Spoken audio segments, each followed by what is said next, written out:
All right. Hello. Thank you for joining us here at the Ellie training facility.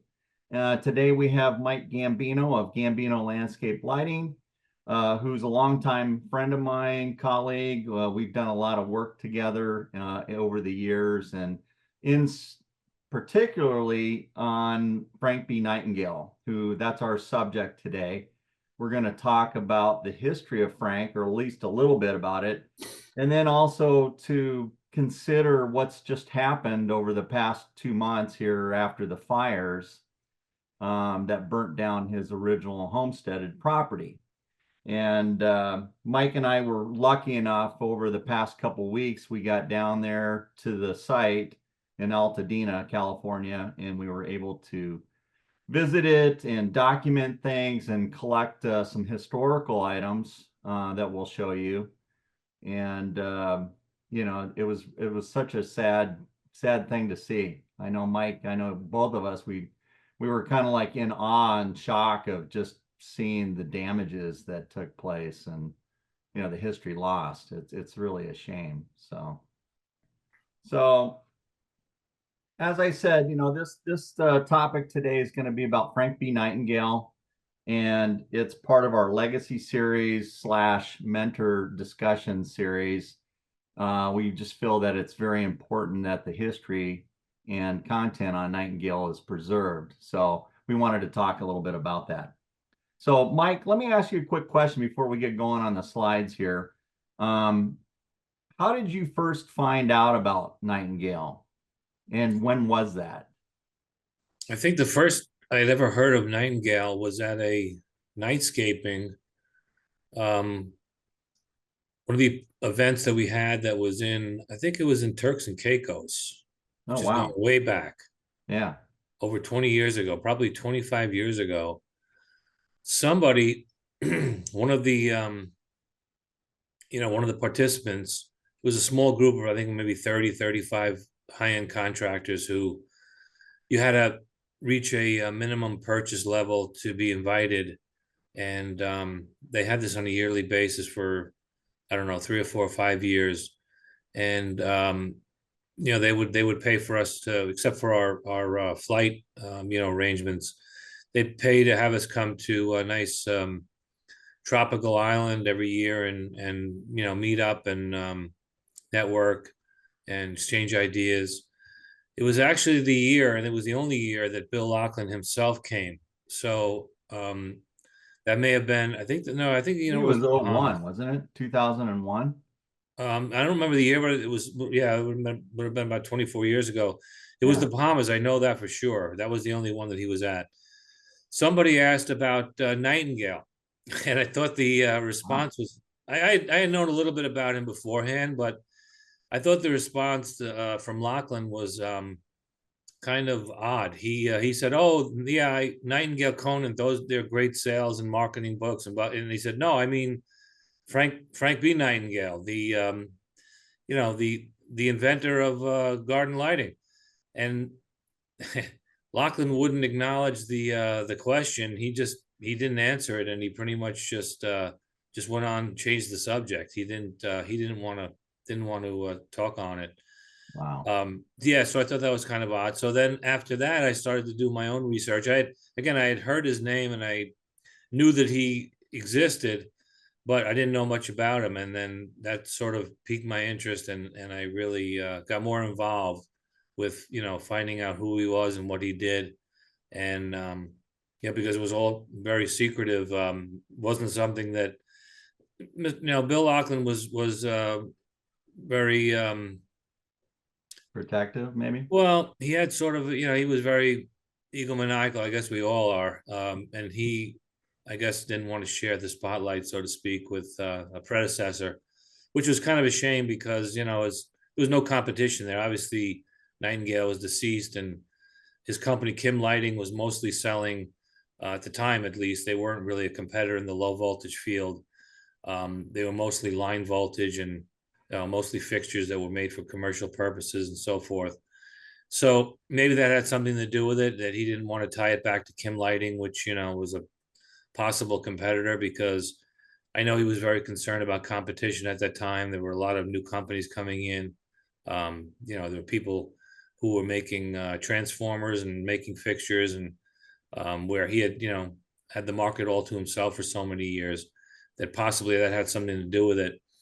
But then I was able to come across the garden lighting book, which of course is the book that we republished on, I think it was 2012 or 2013, which really started our journey of trying to learn about Lachlan. I'm sorry, about Nightingale, and where he started and his background and what impact he's had on this industry to this day, which most people don't really, especially the new people who are getting into the industry, unfortunately don't even know or probably never even heard of his name. And that's our purpose, is to keep his name in the public eye and bring more awareness to it. Yeah, because really, I mean, Nightingale was the father of garden lighting. That's what he's been termed, and started in 1933, as we Right, know. And then he actually had his daughter, Nancy, youngest daughter, and her husband, Bill Eppard, right. run the business after, I guess it was 1952 or somewhere in there. Yeah, And 52 or 54. Yeah, then they actually trained Lachlan on how to do demos, right. which was pretty amazing to hear Yeah, that when we story. made that trip to Arizona, that was a surprise to both of us, Yeah, because like my experience with Lachlan was that he pretty much acted as though he had no idea who he was, never yeah, acknowledged his existence, and never really wanted to talk about that. So I hmm, thought that was kind of unusual as well. But when you read the garden lighting book, you realize how many things in that book are yeah, pertinent to today. I mean, you would think that it was written, currently. It's right, it's really it stood the test of time. I mean, the book is it's really amazing. I think it's a it's the architecture for our industry. It's really the footprint of our industry that everything sure, has been based off of. yeah, I yeah, because mean, it gets into both design, installation, and almost everything. right, The even photography, lighting, which maintenance. Yeah, back in the day, the photography was black and white and really didn't convey too much of a message, which now photography, especially with digital cameras and how far we've come, is such an important part of this business yeah, that it really does a lot of the promotion and selling of my work. And to have a portfolio is so critical, because most people don't know what to expect. It's pretty much a leap of faith, and most people don't have any idea really what the costs are involved in doing a really quality system. So if you can show them in photography, which we were able to do due to this advanced technology in a very accurate way, it really helps a lot. He spoke about that in his book, which again, way before its time. I mean, he even has yeah, photographs in the book, and in black and white. I mean, they get the point across, but they're nowhere near. He would I'm sure he would be very impressed with what we were able to reproduce now, very yeah, close to what you see with the naked eye. sure, sure. All right, I got another question for you that I've been curious about. I mean, I have my own thoughts about this, but I'd like to ask you, what did you think Frank impressed upon you in your business the most? What was it of his qualities or standards? Well, the fact that I really like the idea of really resonated with me right from the start, when he talks about you know, charging a good amount of money. Well, Lachlan did the same thing, a good amount of money for what you do, because, I feel that otherwise it really cheapens the industry. You really can't build a business without being properly compensated. And he also spoke about charging for consultation fees and meetings, and um, making sure that the person you're going to meet with is really going to be qualified, and you're not going to be going out there wasting your time or their time. um, Spending a good amount of time doing that. And to what I've seen, my best bet, to meet with a new prospect is to make sure it's not really a large amount of money, to have them pay a consultation fee, because I started doing this over 20 years ago. It was very controversial, especially 20 years ago, because nobody else Yeah. was doing it. And I used to get criticized a lot. But I mean, after going out so many times and meeting with people, no matter what you spoke to them about on the phone, they had no idea what to expect. And of course, it's a custom design type of system, depends on the property, depends on how many lights you're going to be using, the degree of difficulty, what the scope is going to be, what the client's looking for. So, and of course, how much travel time is involved, how much interaction with the client's going to need be.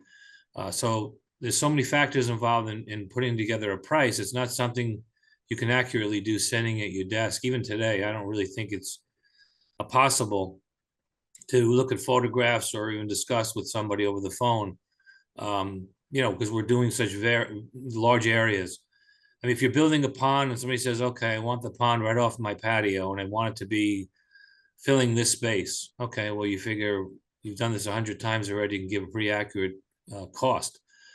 But when you're sitting in front of your computer looking at photos, or you're getting a description of the property, or even looking at a Google overheads, that doesn't show you, how bad the roots are in the ground. It doesn't show you how many obstacles there are, how hard the ground is. These are things that you need to really be on site and meet with Sure. the owners and discuss before you can really give an accurate cost. So for me, it's really paid off to have a consultation fee, and I think that was one thing that I noticed right away. Which again, probably back in his time was, I don't know if that was known, if it was done by people who came, service people who came to home for the work. But for me, that was something that I felt just reinforced what I was doing already. Yeah, that's awesome. Yeah, I think for me, one of the big takeaways with Nightingale was his attention to detail and the experience within the space, and creating like curiosity or surprise or mystery. I mean, because he was a magician, he used to do some really, amazing things that most people didn't do. And I always loved that about him. And that kind of inspired me, at least from the design side of it, on what you should try to do within these spaces. Well, yeah, the see the effect and not the source, which something that Lachlan echoed, which of course everybody thought that that came from him. That was his proprietary thought idea, but actually came long before him. That's exactly, I don't know if he used those exact words, Right. but that's exactly what Nightingale was all about: is building fixtures that are very high quality, that are going to be made to last and stand the test of time, but also blend in with the landscape, blend in with the environment, hide them the best you can. I mean, he did an incredible job. Even though most of his stuff were, plug in, it was 120 volt, plug in with rubber cords that could be moved around. He did a really good job of disguising the fixtures, making them blend in with the plant material, and see the light, or actually not see the source of the light, but see what the light was illuminating, whether it be a tree, um, a water feature, a sculpture, artwork, statue, whatever it may be, Right. shrubbery, or Hmm. so forth. Sure. Awesome. Well, let's go ahead and jump into slideshow so that we can take a look at some of the what we've experienced over this past few weeks. So this is just like a placard slide where, Nightingale was born in 1885, died in 1965. He had three different properties within the Los Angeles region, and we're only going to look at the Altadena property today, the homesteaded one, because the other ones are actually we're going to cover that in more detail at a later time. But just for now, because of the fire, we wanted to at least address this first one. He was a salesman and engineer for General Electric. He was a professional magician back in the early, like prior to 20, or I'm sorry, 1912, I think it was. Before that, he was doing purely magic. And then he founded Kim Lighting. He got let go from GE. They actually fired him, or let him go or whatever, right during the Depression time. So I think it was around 1931. They let him go the day before Christmas. And then within the next year, he started up Kim Lighting. It's And interesting. then, I don't think he held any resentment because he used to use their light bulbs. But maybe, at yeah, that time, maybe there wasn't too many other games in town. So right, I know that right. he used the GE light bulbs. That was, again, I don't know how many other manufacturers were around at that time, but so obviously I don't know if was he fired or did he leave on his own, or was it? No, he was let go. Oh, he They cut was him loose, and it was right. I think it was right right before his before Christmas, 20-year anniversary with GE. So it was, wasn't it like right before Christmas also? yes, it was like Yeah, the day before Christmas. right. So, man, crazy. Yeah, those And things are still then, happening with the corporate world these days. oh yeah. Yeah. So he retired in 52 and then turned over the company, like I said, to his youngest daughter and son-in-law, and they ran it for several more years before the company was sold or bought out through, I think it was Hubble and a couple others that ended up with it. And then he published three books during his retirement stage. In 1958, he did Garden Lighting, which is what the book we republished, basically that book in its entirety. Plus, we added our commentary and photos and kind of updated it to make it more relevant to today. But that's the Bible in a sense of where we came from here. And then Light as an Art, that was in 1962. That was more about event lighting and dealing with that side of the business. And then Magic for Magicians in 1964, which is a super rare book. And that was primarily for magicians. And then he did have a little bit of an like a autobiography section in the beginning, which was very interesting too. So, Now, all of these books were written after his retirement, and I yeah, believe they were written at his Sky Forest, Lake Arrowhead yes, yeah, cabin, right? Correct? yep, Yeah. yep. So here's a picture of him back. And if Mike, any comments along the way when you see these photos, if there brings up stories for you, just bring it out. Okay. These are all when he was working vaudeville and back in his magician days, but very interesting to see that in 1907, 1908, these pictures were from. Now, he was a vaudevillian magician who I'm trying to remember the name of I guess at the time was a very famous magician who is sort of his partner. Merlin, I think it was Merlin the magician. I think Yeah, could was be. yeah, which is a name that you hear. I didn't know that's way before our time, obviously, but I guess at the time he was probably one of the contemporaries that we have today, like the big name magicians that are out there. Yeah, Yeah, nice. Here's on the picture on the left around in the 1910s. We're not exactly sure the date on this, but you can see Nightingale holding up the little sign here. yeah. And this is over in China when he was working there as a salesman and engineer. Um, and then the one on the right is one of the photos that we've shown before, and it basically shows him in his first workshop, which was in his garage in the early Right. 1930s. Now that picture from China, was that after he left GE or was that during his time at GE? Do you remember? I'm thinking it was during his time there, but again, I'd have to look back through all the notes and records that we have. Um, I don't know specifically. He had spent, I think, several years there, right? In China? A couple of years. Yeah. Well, he was there early on in the early teens and then back through, he went traveling back over there around 1920, 1921. He remember he went on that world tour deal. Right. And that was when he was on a That's ship when the that ship sunk. wrecked, Right. and he was one of He was 40 one of survivors the that survivors, followed. yeah. Yeah. So, Wish we had a little more detail on that. That sounds like an interesting story. oh, sure. Yeah.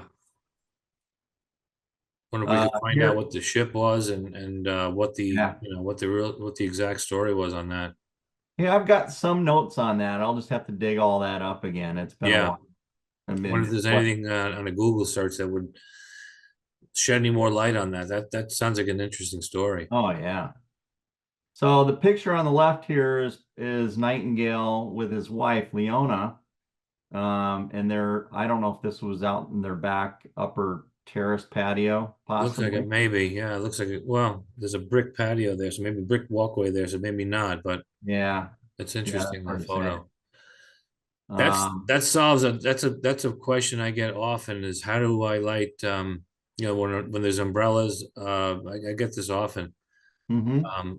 and that's basically an inverted fixture which he Right here. mounted to the pole. Yeah, exactly. Morning One- glory light, I think it's right, called. one of like the tulip style fixtures, and I think it's a great use. He's just shining it and using reflective light off the inside Inside of the bottom umbrella. of the umbrella, Yep. which obviously from the photo you can tell creates and they're playing cards there, so you need a little extra light to see, the cards and see the person you're playing with. So I Right. think that was a very effective use of that type of fixture. Sure. Nowadays they sell umbrellas with like little strip lights in them and all sorts of things, or Hmm. people will bring temporary lights out there, but because umbrellas are opening and closing, so it's always a challenge to try and find a solution to light that properly. And I think considering it was 1934, I mean, I think it was very innovative back Oh, then. for sure. Yeah, and it looks good too. Yeah. Nice. Indirect, no glare. Right, and the fixture itself is a very attractive fixture too. Hmm. So here's the three books over to the right side. You can see garden lighting in green, and then the darker red light is art, and then or lighting is art, and then magic for magician, bright red. All three are really, to this day, really rare and very, very difficult to find. Yep.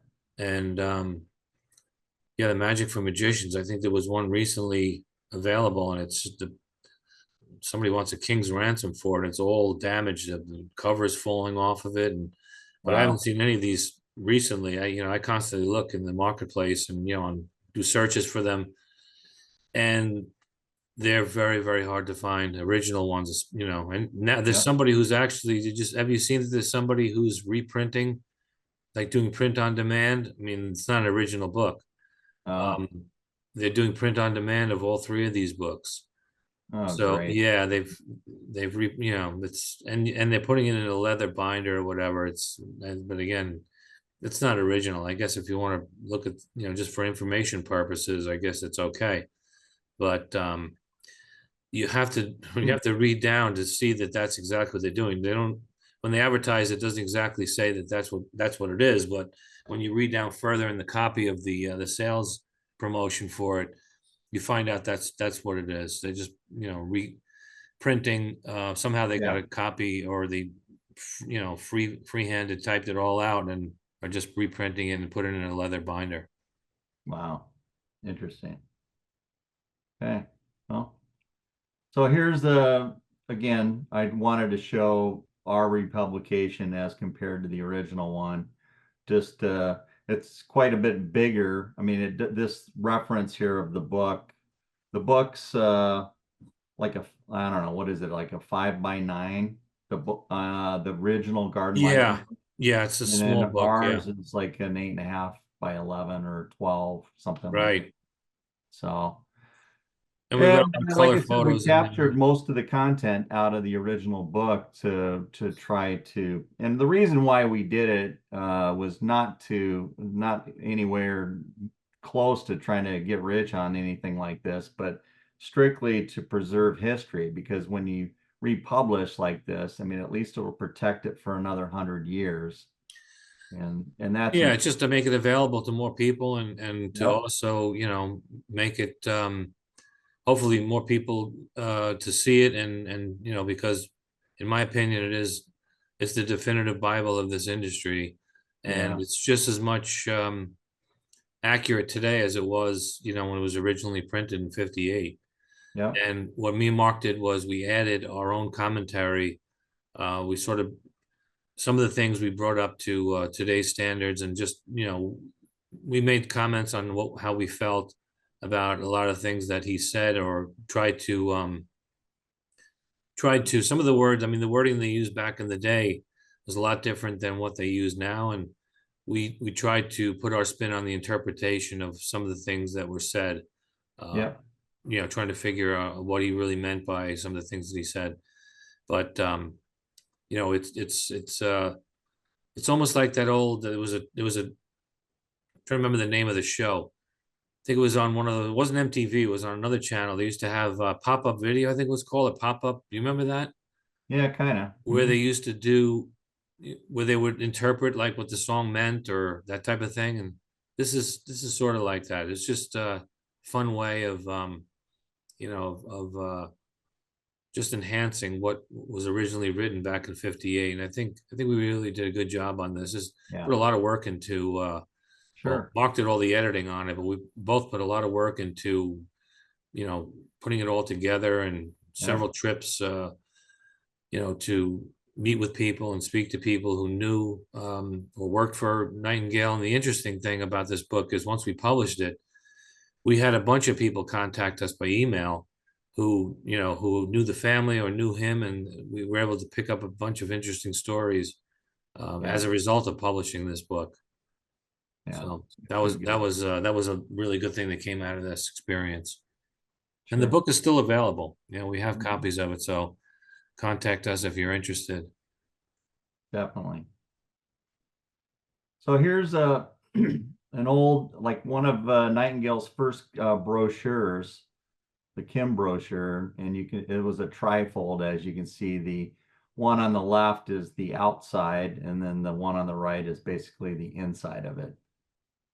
So, but look at the prices, Yeah, $3.90. I know. It's unbelievable. Boy, times have changed. Yeah. Really. I mean, this is like a totally different world. I can't even believe that. Yeah. Yeah, but again, the wording that he used, I mean, I don't know if he had anybody help him with this, but he was really a good marketer and a good salesperson as well. Sure. It was really well put together. I mean, you can use this as a guideline today for any kind of promotional material that you're using. Like I said, everything is still, not much has changed. It's Yeah. all, apropos for today's, today, the way things are today. Oh. Here's another actually the list on the right is out of I believe it was the lighting as an art. He had a That's list of all correct. these Yes. these customers that he's Yeah. worked with, all these famous people, Gary Cooper, Frank Sinatra. I mean, there's a Yeah. whole list of different, Clark Gable, Cary Grant. So amazing that he worked on all these properties. And I know every now and then you run across these different We do. old properties with fixtures. Well, unfortunately, in Los Angeles, I mean, especially in a lot of these high-end neighborhoods, there's not many of these old homes remaining anymore. I mean, some of these places are amazing for their day, but the property is so valuable. What they'll do is they'll buy the property, knock the house down, and build a modern mansion. Especially Frank Sinatra's, that's a good example. The last house that he had is right around the corner from a home that we did work on. And I don't know, about 10, 12 years ago, they knocked it down and they built this big glass and concrete, um, just, modern home on the property, and wiped everything out, took whatever was there and just demolished it. Wow. And that's just an example of one.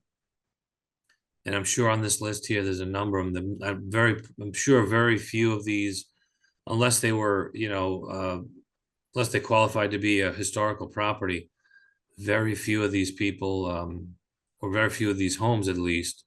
I think Jaja's home is still there, but maybe not because it sold a couple of years ago. She died. Mm. So that's probably another one that got knocked down.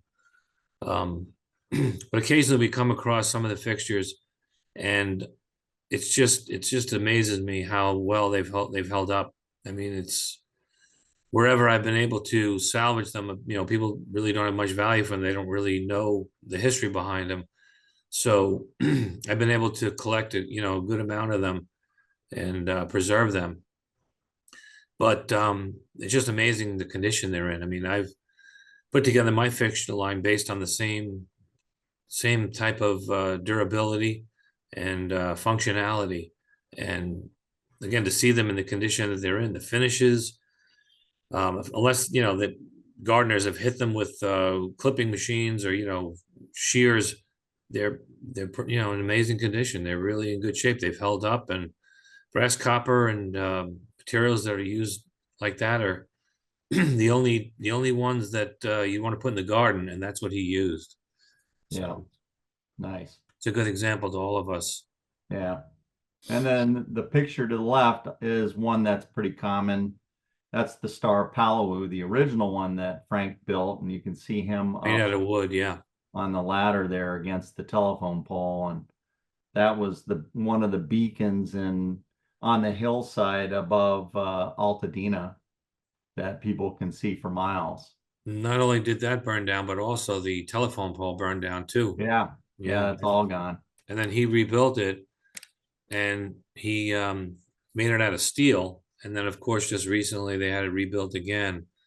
So Yeah, it does exist. It's not original, but the idea is there, and yeah. it's a beacon for the community. And used to be lined up right in the middle of the Himalayan cedar trees, which they decorate every year for Christmas in Altadena. And before the trees grew to a certain point, you'd be able to look down the corridor right down the middle of them and see the star right at the apex of the on the hill in the middle of the whole scene there. But the trees have gotten so big now that they do get blocked. But it's been Is that around what for they call quite a a long time. Christmas tree lane there? Christmas tree lane, yeah, Yeah, exactly. And that's still to this day. They still have those Christmas lights on there, and it's still an icon in the neighborhood. yeah. I don't think that they were damaged either in the fire. I think somehow they were able to the fire didn't hit that area, and they were very, very fortunate that the trees are still standing. Wow. Those were planted by the developers of that area that came from the East Coast. I mean, they built some large mansions in Altadena, and Hmm. they brought these. I think they brought them. I think they either brought them in saplings or they brought them over in seeds from Italy, and they planted these trees, and they're just amazing. They call them California Christmas trees, but they originate from just like everything else in California. There's very, very few native plants or trees because it's basically a desert. But the Yeah, trees were brought in from Italy, either in saplings or in seeds, and they've grown, they've prospered, they've done really, really well there. nice.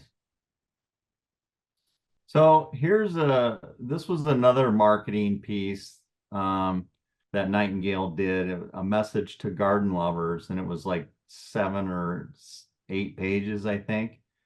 And on this introduction section, I wanted to highlight a little part of this, or actually two parts of this document, because I thought it was interesting how Nightingale approached. So here was under the introduction, it says, which of these four purposes do I wish my garden lighting to serve? So this is one of the questions that he asked his customers back then.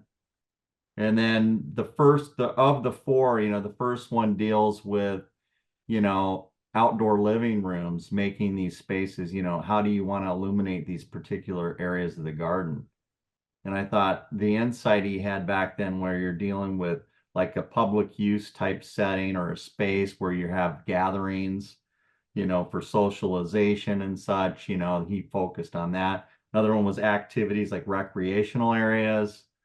And then the other two were, one was protection, like for safety, obviously, and then or security, and then beauty to be enjoyed at night.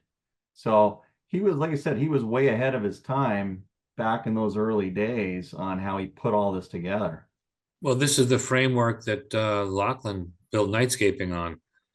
His first question was why light? And that's exactly what you're Yeah. looking at right now. This, again, unbeknownst to a lot of people, I mean, Lachlan was great for the industry, but he did not make up a lot of this stuff. A lot of this stuff was made up before him. He got a lot of credit for it, but history, will prove that Nightingale came before him, and Oh yeah. almost everything that Lachlan did was based on what Nightingale had done already. Um, Nightingale was 120 volt because I don't think they did low voltage back then, and No. of course Lachlan took all that and converted it over to the safe and an effective 12 volt Mm-hmm. system AC, alternating current, and just made things more economical to operate and safer around. Safer for the installer and also safer for the people who had them installed in their gardens.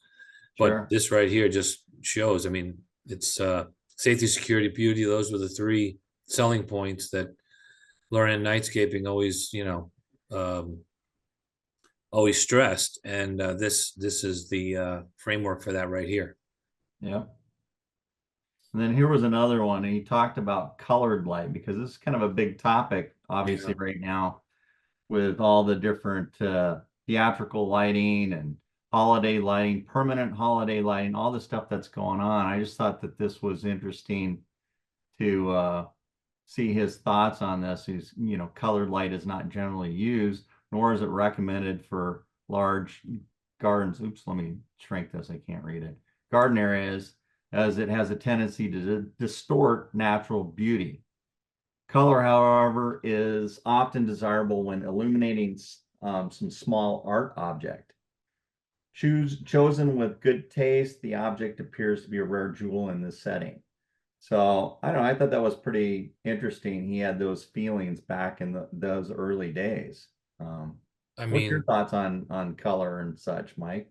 personally, I mean, this is I don't know if I was influenced by this, but I ever since I've been lighting, this is exactly how I felt personally. Lighting, colored lighting, red, blue, green. Um, I mean, should be very limitedly used in the garden. I mean, unless you're trying to enhance maybe let's say a Japanese maple that has red color leaves, if you're trying to enhance the blue color of let's say an Atlas cedar, um, or I don't know, a blue agave or something like that, or you have a water feature which you're trying to, as we all know, water is not blue, but it appears to be blue in a swimming pool and also in the ocean. And water's clear, Hmm. but of course, putting color to it makes it look theatrical, makes it look it grabs attention and makes a focal point out of it. Yeah.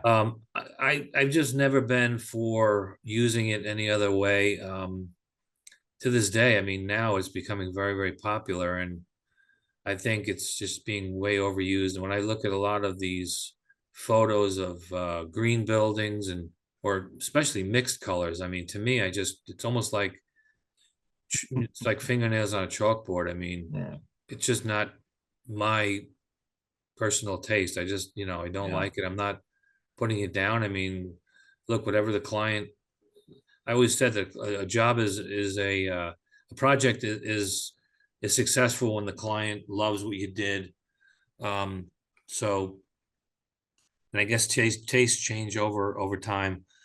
But when I look at those projects and I see green palm trees, I mean, red palm trees and purple trunks and buildings that have three or four different colors on them, or I see these jobs that used to be reserved for commercial buildings, like outlining the perimeters of buildings. And to me, that's not garden lighting. That's to me, it's not something that's appealing to me unless it's in a commercial space and you're trying to bring attention to the building for whatever reason, for Hmm. purpose of having people uh, get attention for your commercial space.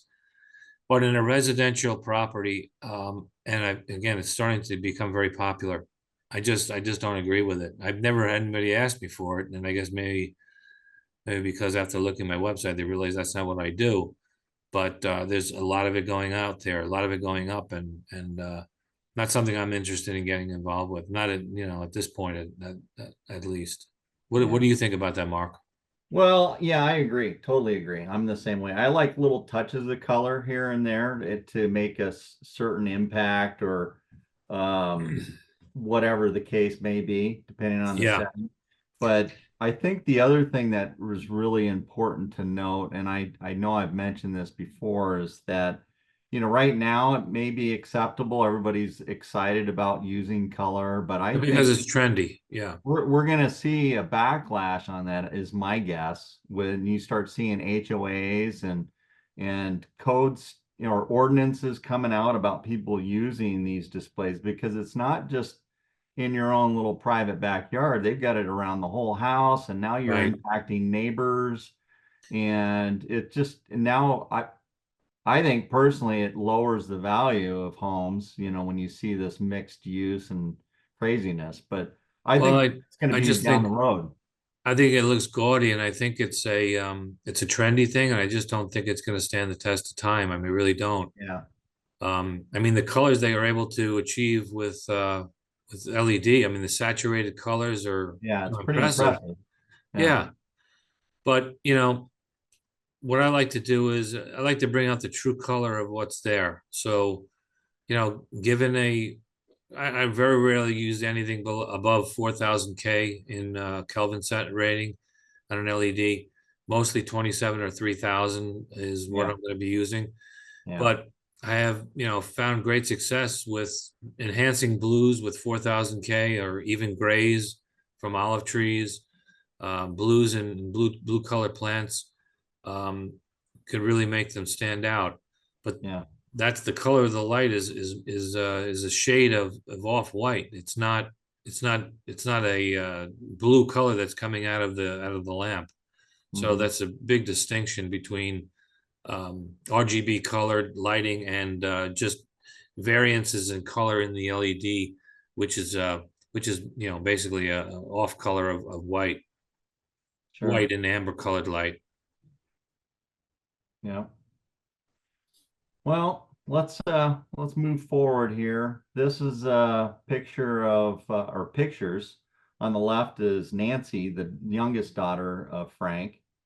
When she was That's inside the home in this, it's called the Citadel, the main house. And That was then on the back patio, correct? The outdoor it's in portion. between. No, it's, remember the mid-level room that had the little water feature and the stairs that lead down? Oh, okay, yeah, So this is right up there. There was a couple rooms on that mid-level upper floor, and that her bedroom was right near there. okay, And then, in fact, I know, unfortunately, those posts and beams, everything burned down.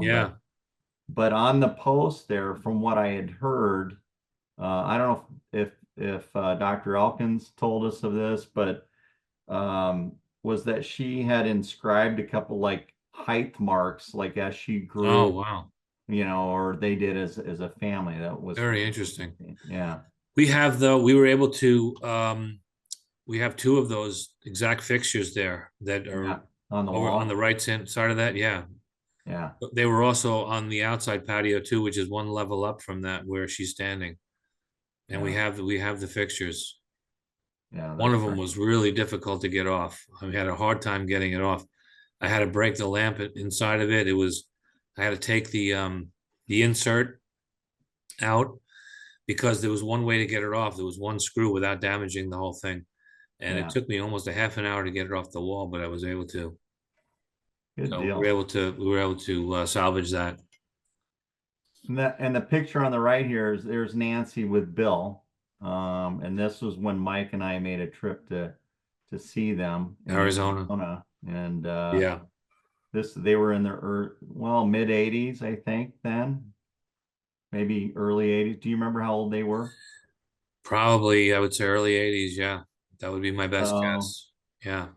we had some interesting stories that we referred to it earlier about how they taught Lachlan how to do demos.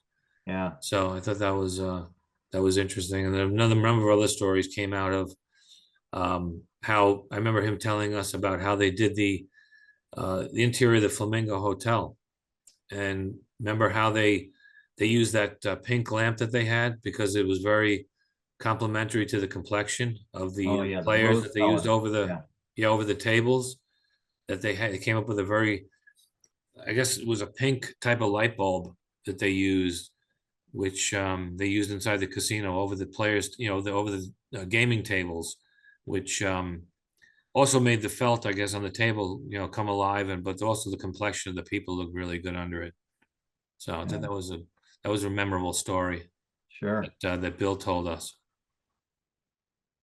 Yeah, that's we've got to look and find out if they're still alive. I hope that at least one of Yeah, them is. I mean, it would be nice to, I know. get a You final. you tried to make contact with them a few years ago, right? Yeah, and I never heard anything Never back. heard I back, don't know huh? if they moved or Yeah, hard to say. yeah, interesting. Here's the very beginning in the early 20s when they started, Frank and the family started building the home. You can see on the picture on the right, that's Nancy, same Wow. gal, with behind the wheelbarrow there. And she was over off that. Remember the stairs that went up around the left side of the home? Yes. Yep. That's right over there. Where the main electrical panel was on the left-hand Right, side there. Yeah. exactly. Wow. And then there's the old part of the citadel, the front of the home, and um, the you got the concrete mixer there with the steel. Much of which was still standing after the fire, except Oh for yeah, obviously all the wood parts. Yeah. yeah. I mean, the remarkable thing about this build is, and we all said it, we all looked at it, there's no way that they would allow that to be built the way it was built in the wedge of a basically with mountains all around it. It was like a little canyon area. And there's no way they would have got permission these days. No way they would have got permits to build the way they did. But it held up for 100 years and it only got taken down by a wildfire. It's been through several earthquakes. It was through several Other wildfires. fires too. Yeah, Yeah, through flooding, through all sorts of conditions, and it lasted. It was just like the rest of his stuff. It was built amazingly strong with very good materials. And is that this yeah, blast wildfire did it in, but it lasted for a long time. And those walls are still, as you'll see in another photo Mark's going to yeah. show, the walls are pretty much intact. So see that there's the little ravine that comes down that huge hill or mountainside there You behind. could see how steep that is. It's probably at least 100 feet above the mountain's about 100 feet above the house. Yeah. Yeah, just incredible. So this all drained right down into the backside there, and this is the studio and workshop facility building over here. Not only drainage, but they particularly had a problem with silt, and Yeah, the sandstone was eroding. And when we came there in 2012, there was a big net that they had to install behind the patio area to catch all the silt that kept coming off the hill and the rocks. Yeah, and the rocks. Yeah, yeah, exactly, which were potentially hazardous. sure. So it was a tough site, but again, Yeah, it lasted for quite some time, and just goes to show how well it was built. yeah. That's us in younger days, Mark. I know. Yeah, 13 years ago, we 2012. looked a little different back then. This is inside the Citadel, the main home again, and you can see up here on the left, this was a Christmas card and photo that Nightingale sent off to friends and family, 1933. So here's the fireplace, and Frank and the family is all sitting here. There was three kids, his wife, and this is the same fireplace in this room right here, Yeah, many years later. So pretty wild. that's amazing. Now here's what it looks like now, or Terrible. we were there a couple weeks ago. Yeah. So you can see like the whole front is removed all that wood and stucco from that. Here's the framework. You can see some of the framework out front. but you can see the devastation in behind. It was a thorough fire, that's for sure. I mean, it must have been really hot. It burned. I just remember all of the roofing tile, laying in rubble on the floor. I mean, Yeah, it thoroughly built this, burned the structure. Anything that was wood, masonry held up pretty well, but yeah, anything that was wood burned, and of course anything that was connected to that.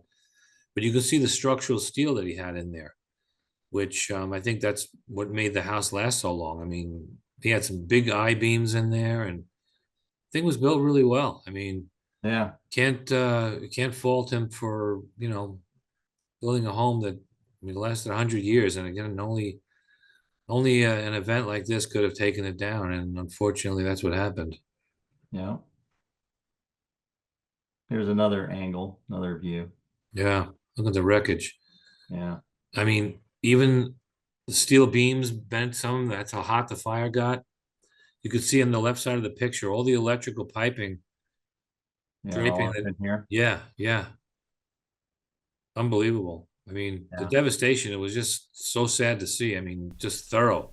You could see the charring on all the beams that didn't get yeah, completely turned to ash. yeah, Um, and then, we had to be really careful because a lot of the metal was sticking out and it was exposed, and just being, I think it was a little less than 2 months that it had been burned, and it went through, I think, 2 or 3 rains afterwards. All right. So, some remnants of tile, Tell me what you found up there. different parts of tile that were part of the fountains from his fountains, and then wall ornamentation. There's different things like that. They're still intact up there. So we're going to see about that if we can maybe pop it loose. See? No, but everything's just melted. It's unbelievable, the damage. And the huge loss of history. That was all part. There was a wood beam that was up there that the daughter had engraved stuff on. That's all burned up. That would have been great to see or have. So, yeah, lots of loss. And all the metal was rusting. I mean, it was all yeah, right, Mark. I mean, yeah, yeah, just from the scorch of the fire, I guess it took the finish off the metal, and it just, everything that was exposed really in a matter of 2 months with just 3 rainfalls. I mean, it wasn't structurally rusted through, but the outside had all rust on top yeah, on the outside of all the metals. I mean, so we got to be careful not to get jabbed or cut. Would have yeah. been potential Tetanus. tetanus situation. So navigating it was we had to do it in a very careful way. So now here's the fireplace that we were just looking at from the front of the house out here. But now we're looking, this is behind that. It was like a living room kind of open. Isn't that where space. Nancy was in that photograph? She was a little bit higher up. There was Okay. another floor up here that is missing now. So there was a ceiling here that attached to the backside of the fireplace. So it was actually three. Well, I know the Three studio, levels. that Yeah. was 3 levels, right? This was 3 levels as well. Yes. Okay. The house, yeah, was tiered. So It was built up into the hill. So this door here, remember, it went into this there was a whole section over here, like a living room or family room. I can't remember, because remember, the fireplace was this side. They were sitting in front of the fireplace. That's where we were standing in that one photo. Oh, okay. And then this side was more of the interior mid-level. And they had a set of stairs that went down to the lowest level that had the secret room and the library and all that Right. stuff down there. So, but see, here's a picture from 1960 on the left. You can see this little Yep. alcove arched inset thing here that's what this is right here. We were able to salvage most of the tile from that. Yeah, Yeah, so we we have got the tile that. pieces. Yeah. Yeah. And interesting, the tile is probably, I don't know, about a half an inch thick.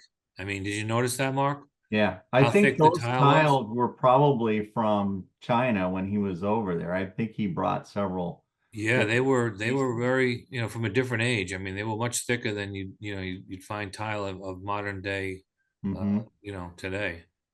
Right. So here's that. Oh yeah. So we were just looking, like the Fish. fireplace is off to the right here. Yeah. And then this had like a ceiling. Well, you can see here, see the Yeah. rafter. That's where Nancy, I think, was standing up here Okay. in that other picture by the beam, and that opened up into like bedrooms and whatever over off to this right side. Right.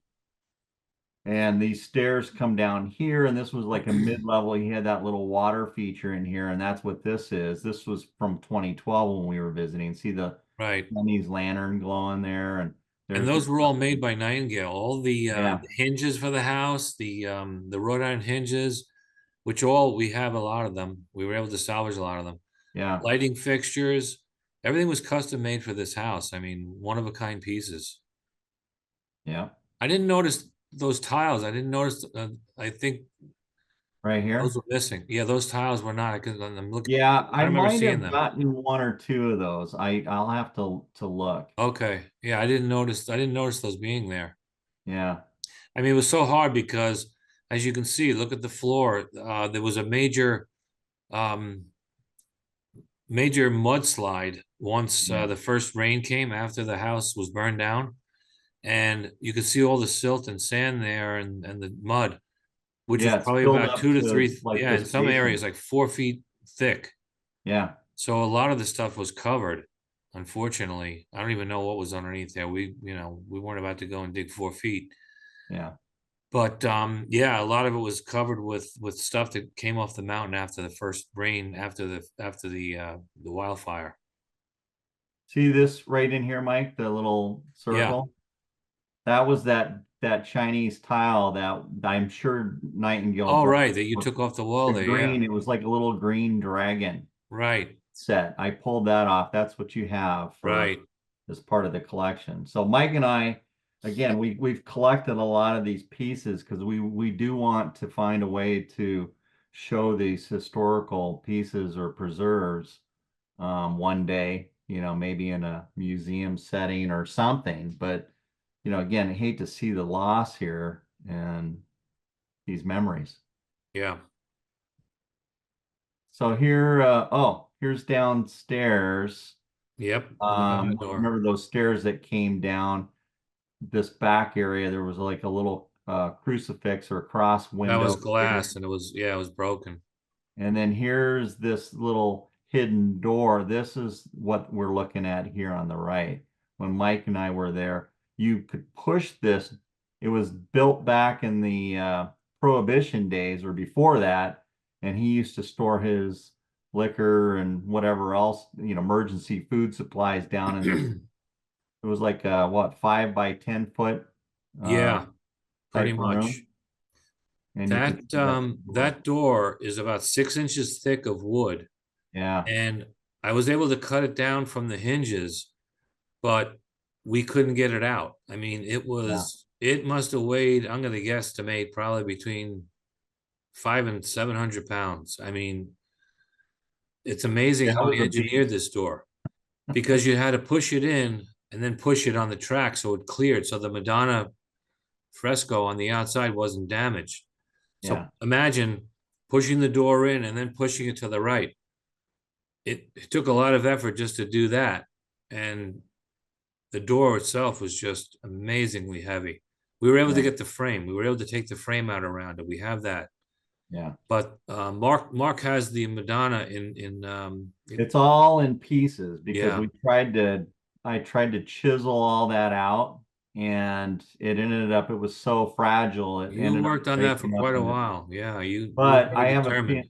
I think I can glue most of it back together or have it glued That's a to, beautiful piece. yeah. I mean, it'll be cracked a little bit, but at least we've got the original. So, The light fixture above it, and there's yeah. also another door, which is just a false door that's similar to this one. Unfortunately, that red glass there, we have pieces of it. We don't have it complete. But the fixture itself, I don't know what happened to it. It was missing the chains that are suspended it. yeah. I don't know if somebody was there before us and took it, but there were two of them. There was one there and there was one in front of the other fall store, and they both were gone. Yeah. Yeah. So here's the back upper terraced patio, which was open to the back of the hillside. And look at all that dirt. That's what Mike was talking about. That silt Yeah. that ran off Came the off the mountain mountain. down into here. Here's the sculpture that was on that back wall. Here's what it looked like in 1960. And you That can was a see beautiful piece too. a water basin there and everything, but that's all completely covered. There's Yeah. also a hanging fixture there that was Yeah. gone. It's weird because in that photo, it looks like there's more space above. Maybe it's not just the way the photo was taken. I guess it ends there. Well, But the fixture was changed years oh, ago. yeah. That's an old like Stonko fixture or Hubble fixture that's there. It's not Nightingale. Yeah, That this was right there. replaced by by a future owner. Yeah. But that was a really ornate fixture they had hanging over that. It's a shame that wasn't still there. I don't know what happened to that. Yeah. But all the wood that you're seeing there is all gone, all Yeah. burned. Yeah. And the owner was using it like an outdoor kitchen lately. And that's all, forget it, that all burned down too. Yeah. So here's the studio workshop building. This is a different building now. And you can see it's 3 levels. The lowest level with these stairs over here, that was like what a guest quarters or servants. Well, I don't want to say servants, but the people that helped out on the property. I think they had rooms that they could live there, I believe. I think, yeah, I think it was also his employees possibly too. Yeah. You know, they were using that to manufacture in Well, that was this the mid-level. early days. That was the manufacturing uh workshop space, because you see the truck that pulls up. They had access in and out of there for products. And then the upper level was more of like the entertainment, like the architectural studio. And he had Right. a bunch of hanging fixtures in there and all kinds of stuff. That area is actually, I mean, now it doesn't look that big because it's all in rubble and it's basically Yeah. everything is gone. I mean, you'll see photos, but Yeah. I mean, until you get there and you look at it, when you're looking at the photo, you can see how large that space actually was. But when you're in it and the 3 levels are just gone, I mean, it's just one level and Yeah, it's it's just wide all open. pieces on the ground. You really can't get a feel for how big that building actually was. Yeah. And that was an important building because it was his manufacturing, initially his manufacturing studio, and also where he displayed fixtures and had architects come and prospective clients. And he used to put on quite a show by Right. playing music and shining a light, which we were able to, a light that came off a vessel, Searchlight. off a ship. Yeah. Yeah. That we were able to salvage. Yeah, So and this older picture, the searchlight, I think it was mounted over really? here off to this back side here. Okay. And then when we were there in 2012, it was mounted on this corner of the roof up above. So, and then we found it. Fortunately, we've got that. Yeah, weighed a ton too. Yeah. It's about 12 feet long and it has some amazing brackets on it. I don't know, they were custom made to hold that thing. I mean, it is heavy. Unfortunately, it fell down 3 stories and it has a slight dent in it. The outer glass lens broke, the inner glass lens broke. The bulb did not break. The original bulb is still in there. Wow. And I think it's dated from, what did I tell you, Mark? 1945, was it? Yeah, it was like a U.S. government. Right, U.S. government. So it came off a United States, a vessel that I guess was owned by the United States and manufactured between, I think, 42 and 45. So it has to be from within that time period. But it's in remarkable shape. It really is. Just needs to be refurbished, fixed and it'd be nice to get it back to its original condition. Right. So just so you understand the layout, this is the whole, studio workshop facility. You see the fireplace here, which you'll see more clearly in a minute. It's a dual fireplace. it opened up on, there's an upper terrace level here, like an outdoor patio space with a water feature. It's on the back side of this On the building. back side of that, yeah. And then there was an upper lawn area. You can see an umbrella here, and there was some stuff going on back behind this wall up here. But I'll show you that here next. So let's go back. So remember, right up in this area, off to this side is where this next picture is. So you can see right here, and there's the searchlight. Right. And here's some of the Nightingale family again.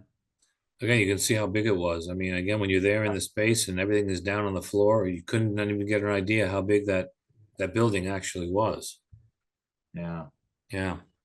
And then here's again the fireplace that comes down. There's back wall here. Which is still standing. Yeah, the fireplace outdoor is still there. fireplace section was right over here. And then there was an interior one inside this room. Back to back with each other.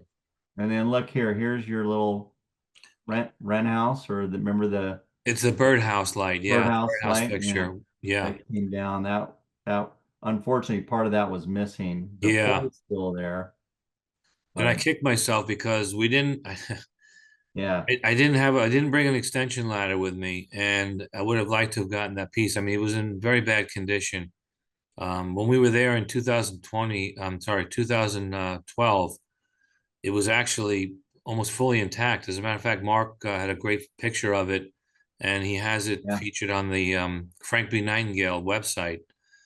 And I don't know what happened. Maybe windstorms or whatever. In the 13 years since we last saw it, it very, very much deteriorated. It lasted for a long time, but right. it's a very iconic piece. I mean, it's been up there, I think, since the beginning when the property was built. Yeah. And I've never seen that fixture anywhere. I have a lot of the fixtures from other locations, other projects in Los Angeles, and I've never seen that fixture anywhere. Yeah. But it's a fixture. He used to hide a light source inside, and I guess he can aim it in different directions, but it was masked by the birdhouse. So it was very innovative, very Concealment. Yeah. yeah, very very good idea for hiding a fixture. Very natural way of hiding a fixture. Here's some of the searchlight again. So Yeah, there it is. Right 2012, there. remember it moved from that upper area to the edge of the roof over here on the Right. corner. And then here's parts of what it looked like after the fire that we were able to capture. Took four of us just to pick it up and move it. I mean, and get it into my truck. It was Yeah. oh boy, it's real heavy. I've got it in my shop right now. Yeah. So here's again back of the studio where the driveway came in, where the car or the vehicle was located in that one earlier photo.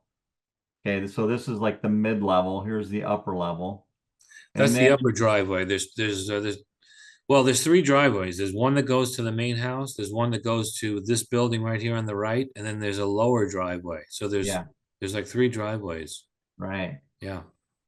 And then this was old when we come around the corner here, remember where we had the family that was taking the picture before? Yeah. That's this general area, and it comes around the corner. Here's the fireplace, outdoor fireplace area, and then that patio section in there. This is what it used to look like before all the trees are missing now. But Right.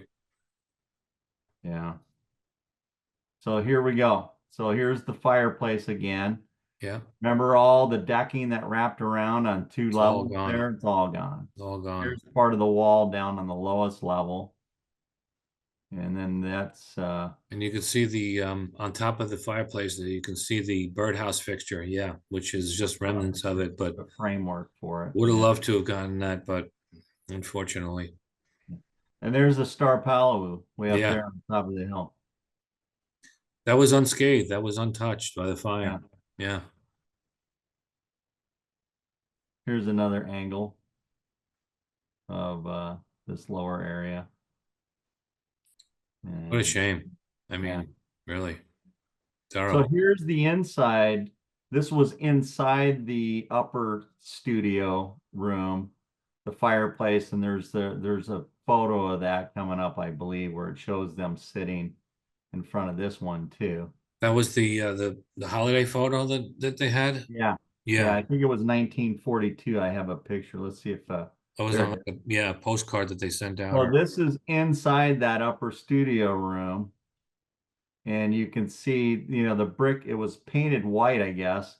And he had this mantle and, board. So at first I was wondering about this because there was two, he had, let's look back. See here, there's holes right here and there was vent grills on there. So he had converted and put vent grills on there after the fact. That looks like a brick or a stone fireplace, though. Yeah, I know, but Yeah. see, look at here. See, it is brick. You can see the brick. See here? Oh, you think it was just painted white? Yeah, it was painted white Okay. back in the early days. So you can see the family. Here's Frank. Here's Nancy, the youngest. Here's the middle one. That's Wanda. And then John was the son, the oldest, and then Leona, the wife. And then here's a couple of the old. Looks like a Buddha. You see that, the Buddha statue? Yeah. Right? Yeah. Well, you'll see the different light fixtures and things he had hanging. He had that stuff all over the place. Yeah. In a lot of his homes. He liked fireplaces. He liked water features, and he loved hanging ornaments and hanging light fixtures. Yeah. Yeah. So now here's the other side. So if we're looking see, here's the fireplace that was inside the upper studio. Then you go outside, there's another fireplace that was attached to this or part of it. And then here's the outdoor terrace patio there for the studio. There was the old olive tree, which is burnt up now. And then there was a big water feature off to this right side. I'll show you these pictures. So here's what the water feature looked like, this grotto setting back in 2012. And that's Dr. Elkins. He's the current owner of the property. Not sure what he's going to do now that most of it's gone. Here's another part of that grotto water feature that Frank built. And it's pretty amazing, wasn't it, Mike, on how well It really is. built that was. I mean, And no it's cracks. still standing. Yeah. Yep. This was That the was amazing. outside of it along the driveway coming down the hill. What a lot of people The other don't know community is center. that he also was very much involved with underwater lighting and pumps and hydraulics Yeah. for like commercial fountains that they did in buildings in Los Angeles and notable buildings. And they had, I remember seeing it. I think it was, I think it was in the collection of the woman from San Diego. It was a standalone pamphlet it was showcasing water features that that his company had done, and it was a promotional piece to show pumps and sprays and fountains, stuff that they were responsible for. And I've never seen that again, but I remember Dorothy Chandler Pavilion, a couple of other notable properties in Los Angeles, maybe Los Angeles City Hall and wherever there was, I guess back in the day, there weren't too many people who were doing that type of service. So they were probably prominent in doing that. And, but they had quite a few that they had done underneath, in their portfolio. So it was really interesting. I don't think many people really know that, but this is one he had on his own personal property. Yeah. And again, it's still standing. Still there. Yeah.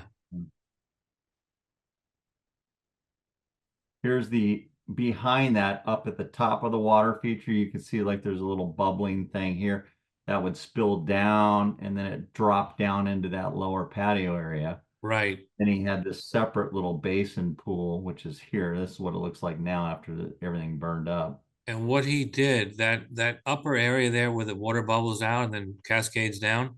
Right here. Just beyond that, there was a vault that it was like a little cubby that literally you'd have to be really small to get in there. But he had all the valves, he had all the electrical, The power, the power supplies, everything was located like in this little underground vault, so again, Yeah. very much, and that was all standing, it was all even there after the fire, it was still, didn't collapse, nothing, the Hmm. walls didn't break in on it. You could get in there if you were small enough to get in there. Yeah. And it was still accessible, which, after all these years is really amazing. Again, the testament to his, his ideas and the way he built things. I mean, it was Sure. just again, it's really remarkable. Yeah. Here's the one of those path light fixtures Yes, back which again is then. very rare. That's another very rare fixture. We were able to get that. We Yeah, I were was able gonna to, say. yeah, we Yeah. were able to salvage that. So that was a good thing. Yeah, and that had to have been an original one from back, I Oh would yeah, think, that's an 30s original and one. Yeah. 40s. I mean, it And was, you don't see too many of those. I see more of the other style bell lights that they have. There's another very common tulip one they have. That's a very smaller profile, very smaller footprint. yeah, That I've seen a lot, but this one I very rarely see this one. yeah. There's the big Oh, there's the terrace mushroom. mushroom Yeah, light, whatever. yeah, Unfortunately, that stem and the part of the base of the top was still intact, but the whole hat yeah, was missing. We don't know what happened to it. yeah. So it really was. All of that was just the stem of it, and it was even charred too. I mean, had those scorch marks on it, and Yeah, wasn't really worth salvaging. But the photos to the right, I was able to me and my crew were able to jackhammer those out, and that's the rock covered yeah, out. Yeah, we there have it is with those the lid complete. flipped open. We have the complete part. There's actually a brass box underneath it, Yeah, and we had to cut the pipes that went to it were made of brass as well. wow. So in order to get it off, we had to chisel down. And the interesting thing is that this patio, I don't know if I told you this, Mark, when we chiseled out the tile, Hmm. it was built directly on top of dirt with no foundation, no concrete, no nothing. Wow. So we were able to get underneath there, pretty easily, not too hard to chisel it out. And then the box that was there had, one or two brass pipes that we had to cut to get, the part free. Yeah, It's just, I mean, the brass was like in brand new condition. It's been buried in wow. direct soil for close to 100 years. And And I didn't those, show, we've got three pictures of three different types of, right, he would make these. This was like a rock shape. He'd have another one that was like a mushroom shape, right. and then another rock form. I mean, he had all kinds, but it was all hidden. Again, the art of concealment. You'd flip up that lid, plug in your light fixture to it Yep. or whatever. Yeah, it's pretty And he had cool. switches on the walls where he can turn the lights on. And, Yeah, he had built-in switches into the concrete walls. And the third one you just spoke about, that toadstool or yeah, mushroom was in the olive tree planted. That was yeah, a little bit difficult to get out because the roots were grown all around it. So my guys did a real good job getting that one free. That one required a lot of work because it was basically embedded in roots of an old olive tree. yeah. So we were able to get that one as well. Good. Here's these were some of the fixtures that were on the studio building. Yeah, So here's the original one that we saw of the right. light bulb that's inside the fixture inside the house. Yeah, And then that's the one. Unfortunately, we were unable to get. yeah, Now, the one you were just touching with your cursor, this I one, have the holder for that. right. I have that. That's very decorative, ornamental, is in great shape. I don't know what happened to that rent house. I think somebody was there before us and took it. Yeah, That's my best guess because it would have been something that would have been if the stand there, if the holder, was easily findable, then the fixture yeah, should have been as well, but it sure. was not there. Yeah. We have that little miniature fixture. That was the entranceway to that outdoor patio garden there. Yeah. We have that. Okay, Again, good. mounted so sturdily on a brass box. We dug up underneath it and cut the pipes that were, I mean, that thing was not going anywhere. It was Yeah. really, really, again, we have that fixture. Well, and the great thing, so here was the lamp up inside this bell shape, for lighting up the space. But here, this little bud, you could turn that to turn it on and off. Yeah, Remember? like a switch. Yeah, it was acting as a light switch. Yeah, it's pretty cool. That And photo then to the here, right, I was looking for these fixtures and I didn't realize that pot. This was a pot fixture yeah, where you'd put a plant in the top of it, and the right. bottom, of course, has a light source. And it looks like there's a light source in the top of this one too. Well, it's both. Yeah, I think it's Yeah, both on that one. it's But up and you made down. the other ones where you could put a plant in. We have You've two. got the wall bracket, I believe. Yeah, we got that out. That was on a box. It was on a metal box, which was we chisel out the whole wall to get the whole box out complete. But the O-ring on that, the part that held the pot and the pot itself were missing. And Yeah, again, I think somebody else, beat us to it. But they weren't sure. going to go through the effort of taking the part off the wall, which we did. We have the piece that held it on the wall, Yeah, the part that was connected to the electrical box. And it's interesting too because when we when we saw the wiring, it's all the old cloth wiring. It's copper wires that are wrapped in cloth, yeah, which they haven't used for years. Once in a while, we do an old home in Los Angeles, and we'll come across that old wiring, and it's yeah. all wrapped in cloth. It's interesting. Was that all called knob and tube? I mean, do you remember that I term? think that was knob and tube was They referenced. had the ceramic Well, thing yeah, there was a separate reference to them. the uh type of fusing they used on the panels. But Okay. yeah, the wiring was coated with like a fabric type of material, which is interesting. So here's again, there's that one of those wall fixtures. That was the picture we took earlier. And then here was another fixture that was used that was missing. But Actually, this is, this whole wall was down. That whole wall there yeah, was gone. all gone and It's all the the opposite overhead. wall where we had those same type fixtures. It was right across from that wall that was just still there. But that Yeah. wall there was completely gone. Yeah. And Yeah, that was the upper studio entertain, like the design studio. yeah. And then here's the outdoor fireplace there. Which Here it still is stood. again. Yeah. And then remember the picture with the Nightingale and his family? It was up here. The old searchlight was over here until it got moved down to the end. So just for reference. And we've got pieces of this fireplace too. I did pull off some of the stonework. Yeah. Yeah, the stone was available to take. Plenty of stone there in that fireplace.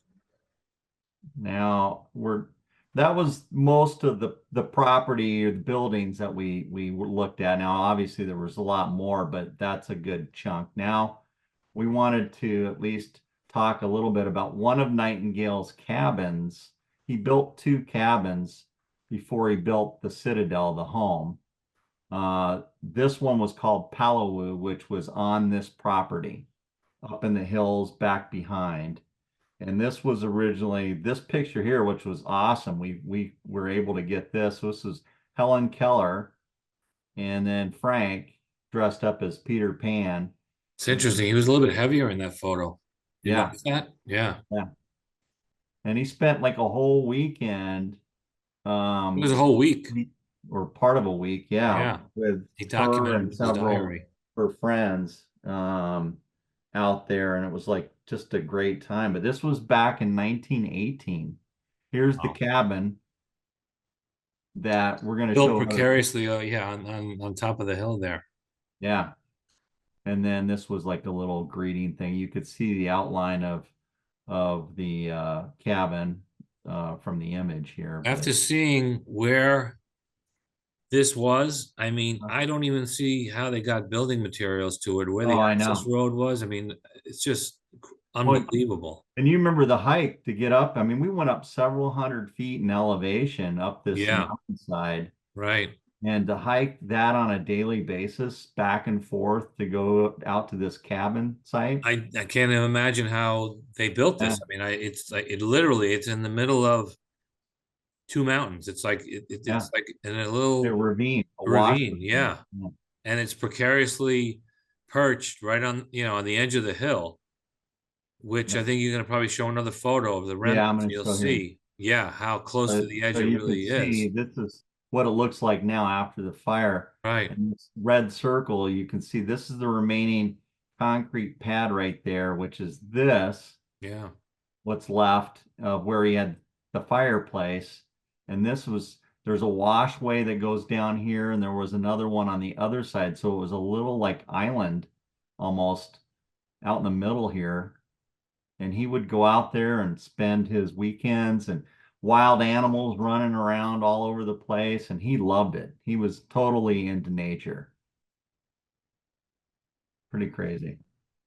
And you can see that canyon that got hit really hard with the fire. The plants were all scorched there. It's a Yep. shame. Yeah, very little greenery left. Here's another angle or position. So you can see here in the red circle, we're looking, before the picture was off to the right, looking this direction. Now we're looking this direction, Yeah, right across the canyon from where we were. or the ridge at the top. Yeah.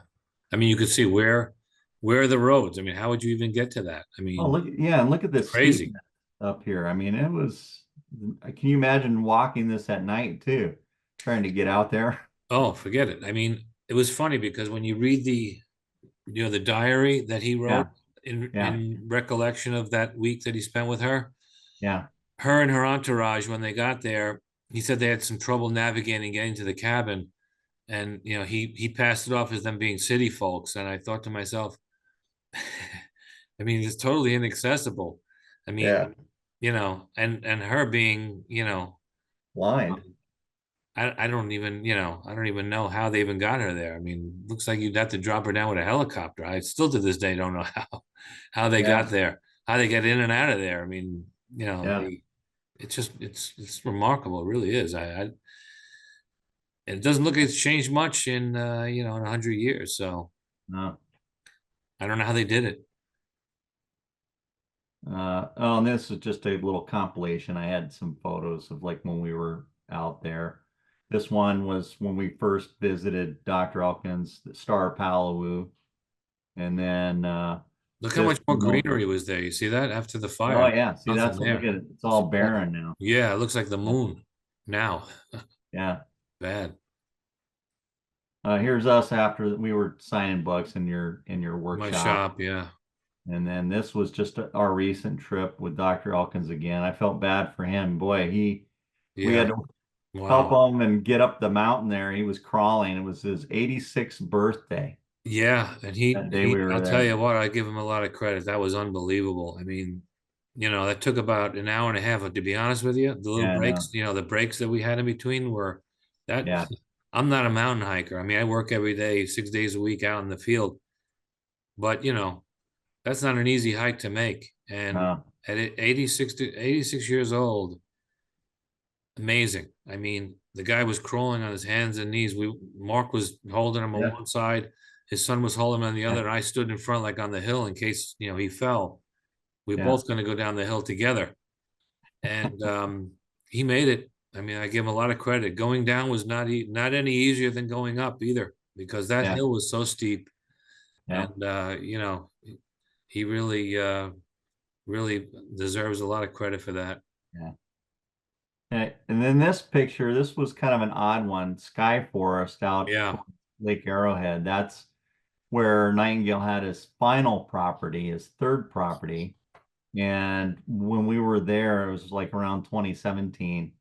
We That did was a a lot of rainy day. research and we found the property, and we tried to research into like who knew Nightingale. And this guy here who Yeah. used to dress up and play as Santa at this, I don't know, what was that place called? Winter Wonderland or something? Santa Claus Village. Yeah. It actually was, it reopened. It was open at the time that Nightingale lived there. Nightingale's home is literally, or his home, what was his home. Now, again, this is the Arrowhead home we're talking about, the one that's in the mountains of Lake Arrowhead and Sky Forest, it's called. Was literally right below this. You can literally walk right down the hill to get to where his house was.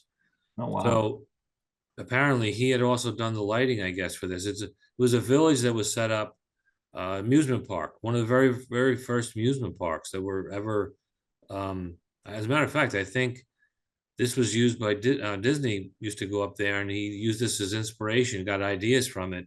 Oh, that's right. Remember? Yeah. Yeah, I So remember it was that. up there for quite a long time. And Nightingale did a lot of the lighting, of course, for the park. And just recently, it was abandoned for many years, and then it was bought. The property was bought and was brought back to life by the previous owners, which was really nice to see. I remember that day. It was a cold and rainy day. It was Yeah. snowing a little bit, Yeah. but it was a lot of fun.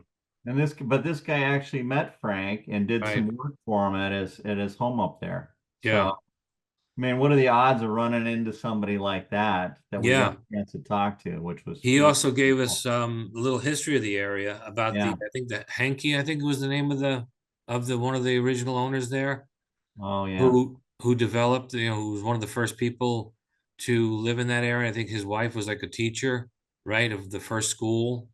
Yep. And then I did a little further investigation. I found that they did a book, which I purchased on Amazon. I got like the original copy of it. To be honest with you, I don't remember where it is. I haven't seen it for a long time. But it's a book, that's all about the history of the Sky Forest area. And this person, Hankey, was, I guess, the person who developed it. And his wife was the first school teacher there. So there's a lot of history over there as well. This goes way back. Yeah. And there was also a church that we visited, which Yeah. I remember that unfortunately, Catholic church. Yeah. Catholic church, yeah, which I just visited a couple of years ago too. I'm doing a project up there. So I stopped by, and to this day, unfortunately, there's no more fixtures of Nightingales available. But there was an outdoor church area that they did where they used to have their, Yeah, like different statuary and right. The the water statues are all feature. still there. It was built into a Yeah. hillside, Yeah. and they had all these statues actually brought from Italy, and he did the lighting of the hillside there, of the statues and the walkways going up there, which Didn't still they exists do today. it was like a night under the lights kind of event where they illuminated art that was up there against Right, the trees. I think they right. did that there a couple times Yeah, in the yeah. summer months. Yeah. It's a shame what they have there now is some like just random some generic 120-volt fixtures just here and there, and none of the remaining. I saw if there were anything remaining of Nightingales, but unfortunately it wasn't. He was not Catholic, although he donated all the labor and materials for that. So just to show the kind of character he had, he Yeah. was even took care of his community. Yeah. So yeah, like I said, it wasn't his religion, and he went ahead and did that, which I thought was pretty good. I haven't seen it for a while, but I remember reading about all the. I guess a lot of the parishioners were involved with donating their services and putting that all together. Hmm. But I remember they had all that stuff brought in from Italy. I remember it was all those statues that they have on the hill there. So Yeah. it's pretty special place. Wow. I think this is the last of our pick. Yep. So I'm gonna stop sharing that. We'll go back to our regular screen here. Yeah, it's I don't know. How about any last thoughts, about what we've experienced, what we saw there? I don't know, things that we can pass along for others that want to learn more about Nightingale.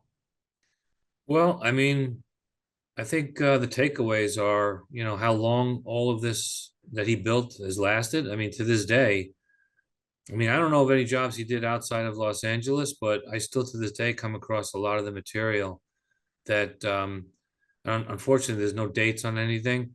But, Hmm. in my opinion, it's had to have been installed because I can sell it. A lot of the junction boxes are telling, I mean, you just don't see that type of brass junction box anymore. And you can see the age of the wiring that's inside of it, so you get a pretty good gauge that some of it may have been installed by him, Yeah. personally. Yeah. So some of it's still out there. I mean, he worked in the same areas that I work in, um, Pasadena, areas of West Los Angeles, like Pacific Palisades, Brentwood, parts of Bel Air, Beverly Hills, Malibu. These are all areas where a lot of the list of those movie stars, Mhm. you know, of the day that he did work in.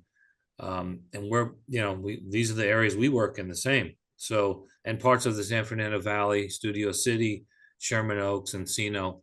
He also, I'm known to do projects there as well.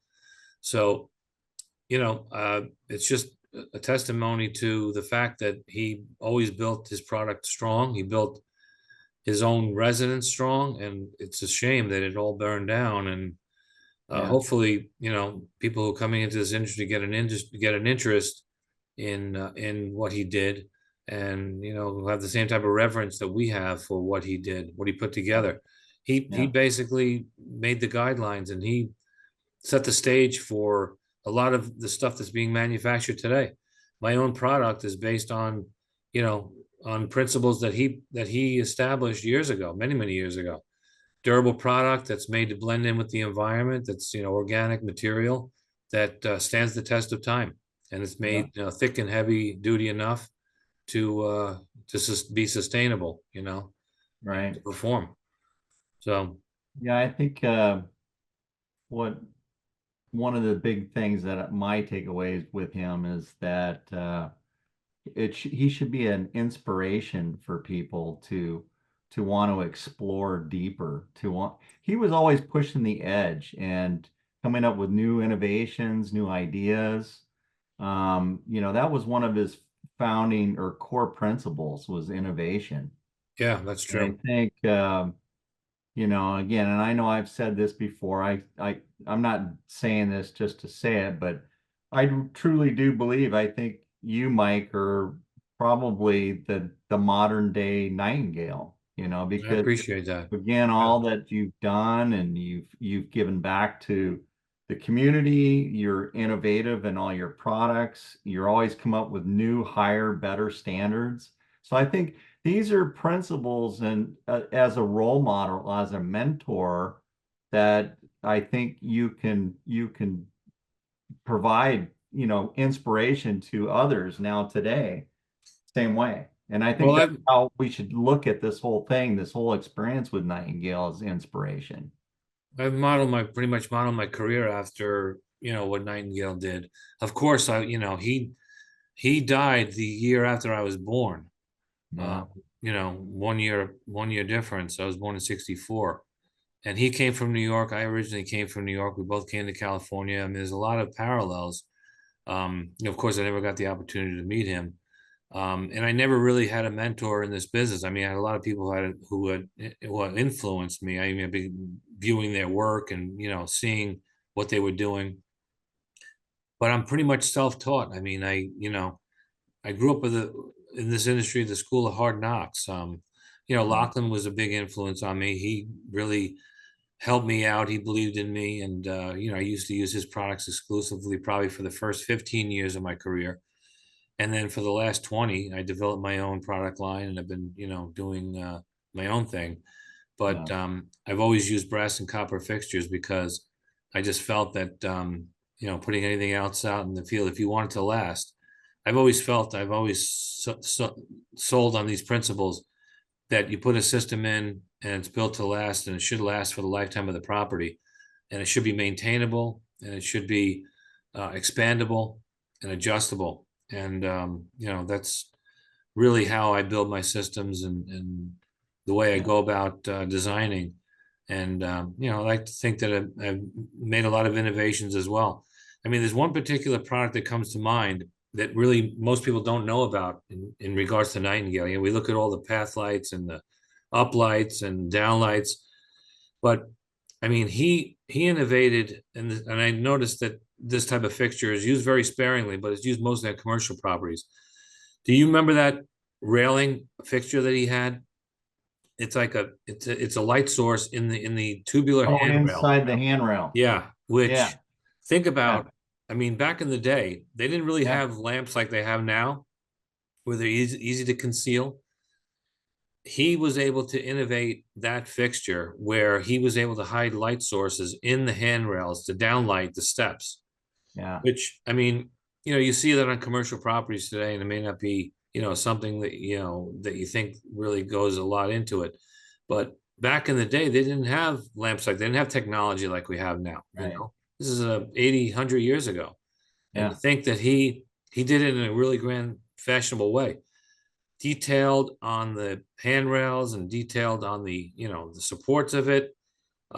Pretty remarkable what he did, you know. Well, again, back to the inspiration of from a designer standpoint, I mean, always looking for new ideas and ways to conceal light. Right. Yeah. And I think that's a great you know, way to look at what we're doing here. And I would encourage new people, you know, to have that um, enthusiasm, that inspiration to push forward and try new things. I mean, there are times when it's impossible to conceal the light source. It's Yeah. understandable, but I always try to do my best to try and hide the fixture. You know, I look at a lot of photos of other people who are doing this work, and the effect may look nice, but it gets destroyed because even at night you can see the fixture. You know, you can see where it's coming from. You can see, you know, the fixture itself, which to me takes away all the mystery. So, you know, I think that that's such an important thing to conceal the fixture, have it blend in, and your eyes. When I look at a photo and I see the fixture there, I'm looking at the fixture, not it's taking away, you know, it's taking away a lot of the effect, you Yeah. know, and you just feel Right. like, well, it's easy to do. You got to be a little bit more innovative in trying to hide and conceal things. There's a lot of ways we can do it. I mean, fixtures can be, you know, hid behind boulders, behind plants. Again, plants are not always where you need them, so you know you can use other methods like boulders, or use recessed fixtures, which we do a lot. Very rarely will we have a fixture that stands out in the open, unless no one's going to see it. If it's behind a building or whatever, and it's Hmm. just not visible to the naked eye. But Sure. I think a lot of that, you know, should go into the thought process when you put together a design, is concealing the fixtures. And I don't think that's really stressed enough. I know you do in all your design teachings, but and I think a lot of this, we had talked about it earlier, about, you know, when you're looking at a building, you see the strip, you see, you know, what's doing the lighting. It's okay. Back in the day when they did it on commercial properties, yeah, you're seeing the light bulbs, you're seeing the light. It's to draw attention. But when you're looking at it in a residential property, to me, it's just not appropriate. It just doesn't blend in, and it doesn't go along with the philosophy of see the effect and not the source. You know, which Yeah. again, it's something the Nightingale, our forefathers, Nightingale, Lachlan, both Yeah. of them were very, very clear about the way it should be. And Sure. I'm maybe call me old school, but that's I subscribe to that. You know, Yeah. that's just what I think the way it really should be. That's awesome. Yeah. Well, I want to thank you. I know we should probably wrap up. We've gone about almost 2 hours, not Oh quite, wow. but Time flies when you're having a good time. I know, I Yeah. know. But I think it'll be fun. We'll do more of these because we've got some more stories we can share about the other properties that Nightingale had and maybe some other things. So I want to thank thank you.